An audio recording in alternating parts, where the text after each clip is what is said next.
Hi, you are not the total sum of your accomplishments right now. And I want to challenge you if that's the way you're thinking. If you live in a consistent internal checklist of things that you are supposed to do and become, and if you're not there yet, you're not there. You're not good enough. You're not accomplished enough, and you're on your way somewhere. Guess what? You're not living in the moment. Stick with me till the very end. I'm going to quickly give you a little bit of advice. Who am I? I'm Jennifer. I'm Jennifer Amigo, and I am a two-time narcissistic abuse survivor. And I'm no longer surviving, but I'm thriving. Why? Because there's a lots of baggage that comes along with being in survival mode. You've got to get out of it. So today, I just want to tell you that if you can come out of your day before process, before you go to sleep, before you wake up and get rolling, and declare to yourself, speak to yourself, speak out loud. I use the Bible because I believe that we're supposed to speak the word and hear it. We're supposed to hear it. Sometimes you need to listen to an audio, but talking to your brain, your mind, telling your mind, okay, I've got this. I'm going forward. I'm in a great season. It's going to be amazing. And you say that in the morning, you're not waiting for something better to happen to check off your list to make you feel more accomplished. You're not stacking accomplishments as some sort of a value system of who you are. You're valuable because you have a thumbprint, baby. You're valuable because you're alive. You're here. You're one of us. You're on the planet, making things happen in your mini culture. It's not small what you do. It's you, and you're here for a reason. So maybe there's one kindness thing that you can do in a day that's going to just give. Okay. This video is my way of giving, paying it forward because I've been where you are. I've been like, oh, I hate it. I'm not there yet. I'm not there yet. I'm not there yet. Yes, it's an ADHD thing. Yes, it's a trauma thing, PTSD. Yes, it's post, complex because you're coming out of perhaps spiritual abuse or narcissistic abuse or just a divorce that you didn't expect it. You thought everything was fine, or your life fell apart and you're starting over in your midlife crisis. It's not a crisis. It's a gift. Why? Because we get to start over. Not many people can rip it up and say, let's start over. They're patching together stuff and they're trying to make it work. And if you've got a fresh start, oh my gosh, it's such a good Monday feeling. Monday's not bad. It's just a fresh start. It's a new week. It's a new day. God's mercies are new every morning. We need to be merciful to ourselves. Give ourselves a little credit. We've come a long way. We're not where we were, but these little accomplishments that, like, if I just got a better job or if I made this much money, I'd feel better about myself. Let's feel better about who we are and why we're on this planet. So, aside of my hair looking like crap and not being evenly parted, I'm kind of cute. It's still working for me. Okay. I'm all right. Are you okay? Could be better. You know what I mean? But why are we holding ourselves to this ridiculous standard? Because the internet, because social media. Okay. Well, here we are. Social media could be good because we're making friends. We have our we have our connections. And there are people out there, oh my gosh, they're just like me. And when I meet them, I'm like, hey, you're my sister from another mother. Oh my gosh, right? Not brother from another mother, but I tend to connect with women who've gone through some crazy stuff. And when we meet each other, it's a gift. We're gifts to each other. We're gems. We're special. We're unique. You might be a blue gem, like a sapphire, and I'm an emerald. Okay, and we're pretty together. Some don't go well together in certain jewelry, but some do. Some are just diamonds, baby. You know, and so whatever you wherever you are, there you are. You might as well be optimistic and happy because that's something my mom taught me. Yes, she was on Quaaludes. Yes, she was on antidepressant medication, but yes, she drank alcohol and lots of it. But one thing she instilled in me is don't cry over spilt milk. People didn't want to hang out with me, and I was just so mortified because nobody knew back then, but I had ADHD, and rejection dysphoria is a Big deal. Like you perceive rejection so differently than the rest of the world when you have ADHD. So what? It's a little handicap I have, and I have it. But I used to feel like they didn't invite me and nobody loves me and I'm all by myself. And my mom would say, "Oh, Jen, three's a crowd. You just find your one friend and you stick with them." And I was like, "Oh, okay." And so it helped me cope. Now, I challenge myself to get better on a daily basis, but I'm beating myself up with myself a little bit, but I'm filling up buckets or sticker charts, so to speak, of emotional accomplishments. Like I didn't flip out. I stood up for myself and they got mad at me. And so what? I set a boundary and I kept it. And nope, I didn't let them cross it. And little things like that are so much more valuable than, am I making, $100,000 this year? Or, whatever. My nails are done. They're like homemade, whatever. I feel good. I'm exercising. I did some blood work and the blood work came back fabulous. Set my cholesterol. Why? So I'm looking into that why. And what do I need to change? And I am a little bit chubby. Okay. Normally, because I have suffered from an eating disorder, was years of anorexia, never skinny enough. And that was my spot to feel good. Now I feel happier when I am, at least my dishes are done. That helps. That's a healthy, habit. And I'm teaching my son to keep his room clean, 16-year-old. That's important. Life skills. And then, I'm spending more time walking and taking bike rides on a sunny day. It's winter right now where I am.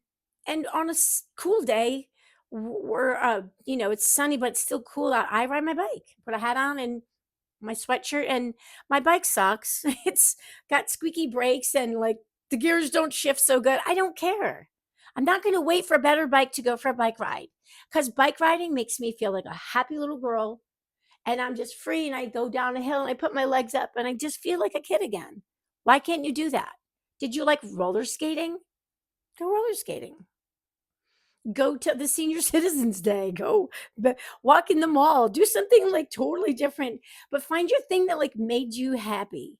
And if it's traveling, I was just talking to somebody about how traveling makes me happy. I love the vantage point from an airplane because you like fly above your problems and then you come down and you have time away and then you come back with a new perspective. It's cool, right? So if traveling is the cheapest ticket I could afford to go to, I don't know, New Mexico for a weekend, never been there. Let me do that. Why can't I do that? Why do I have to wait for someone to have the idea? And because one of the things I've discovered about myself is the rejection dysphoria comes from ADHD. And I managed that and I kind of trick my thoughts into like being the most sociable person in the room in a natural way. And when I don't feel like I'm like, not in the mood, not going, you can say no. So what's the one thing that you can do that makes you feel happy? That's just an accomplishment for your joy bucket. It's for you. It's not for, I'm trying to catch up with the Joneses. Psst, I don't want to be like the Joneses. They're not fun and they don't make instruments sound good like we do, and they don't get my jokes. And maybe if we had a taboo night and me and my kids played taboo, we would whip their butts because we got all those inside jokes that nobody gets. So the Joneses aren't all that. Neither are the Kardashians and all those other people that everybody wants to be like. This hair is really messing me up. Yes, I'm looking at myself in reverse. Whatever. I didn't put makeup on for this video. I wanted to be spontaneous and encourage you to enjoy your life today because joy in the Bible, it says, the joy of the Lord is your strength. What does that mean? Break it down. If you don't have joy and your hope is deferred and you're sitting in hope land, oh my gosh, my pastor delivered this amazing message about how we get stuck hoping. It's kind of like, we'll wait on the Lord and just, don't do anything. And you get stuck there for 10,000 years. You already got the blueprint. He already said, build the ark like this, like this, like this. And you're going, oh, I hope it works. I hope my team of 50 show up this week because I need help. And I don't know we're not waiting. That's a big fat excuse for like some other day. Procrastination, right? So that internal checklist of accomplishments, I want you to flip it. I want you to literally sit down. Let's challenge each other and we'll meet back tomorrow, okay? Challenge yourself. I'm going to write down the internal monologue, dialogue, whatever, that you're thinking all the time. Like, I gotta lose 20 more pounds. Well, you can't get taller. Ain't that? But I just want to pay off the car. Then, and then when the spring comes, I'm going to put flowers out front and then I'm going to be that cute mom's house. And when I just find the right shower curtain for my bathroom, then I'm going to feel better. Like, what in the heck are you talking about? What are those things? It's not tomorrow where you're going to feel joy. It's now, it's today. Because the joy gives you strength to keep going. It's like that gush of energy you get from riding your bike downhill really fast and you're like, whoa, I didn't crash. That was fun. What about that? I'm an adrenaline seeker because I have ADHD. Got to wake up the brain. More caffeine sometimes. Forgive me for that. But if you don't have ADHD and you're just stuck in a midwinter or midlife or hump day, whatever, every day should feel like a happy Friday. And it can be that intensified and fabulous because it's up to you to decide what's important. So if dancing makes you happy, join a dance class. I go every Saturday to my dance class, and my instructor said she's going to be out all of April. And I was like, no, what am I going to do? I'm going to do my app on the TV. I'm going to go out Saturday nights. They have free, it's like a dance club. It's not a dance club for young people. It's not like that. It's um, a bougie place where they have, you know, upscale food and jazz and people dress up to just walk in there and getting a seat is hard. But Saturday nights, they turned this place into like a Latin dance scene, but it's not for kids. It's adulters, old, boring people. But they're doing dance instruction. How fun. Go in there like, look, I can't dance. Yes, I'm a dancer, but I don't feel like I can dance like I'm used to being on stage, right? So if I can't be the best dancer, I can go learn. Why not? And it's free. Huh? What excuse are you making? Go find a bike on Facebook Marketplace and buy a crappy old bike and oil it up and take it for a spin. Okay? So I'm going to encourage you to be happy today. If you ever wanted to learn how to sew or you wanted to craft something like a wreath on your front door and like, oh, I wish I could be like my neighbor. She has the prettiest wreaths and she's buying them in, home goods. Well, good for her. Maybe you want to make one and make your own. And she'll say, woo, where'd you get that? Like, I made it. It's an original. Have fun. Be you. Okay. Get up, get out, and get on with it. That's what I'm all about. So if you want to hang out with me right now, I wrote a book on journaling and I love journaling. Why? Because we like to talk and talking goes out into the air. When you write things down, it's like a contract. You're like solidifying something that's bothering you. Write it down. Write it down. I have chalkboards, ink boards, and I'll have to bring it to my classroom one of these days because we're going to have a little class on how to get over yourself because nobody cares. Nobody cares, but I care. We care, right? Working on us. Just got to go work on that hair a little. Look at that part. Are you kidding me? At least there's no grays. Want to know my secret? I'm telling you, having a childlike faith in just yourself and in life. I trust in Jesus. You trust in whatever. I wish you'd come to my side of the street, because it's happier. You just be optimistic. Be optimistic.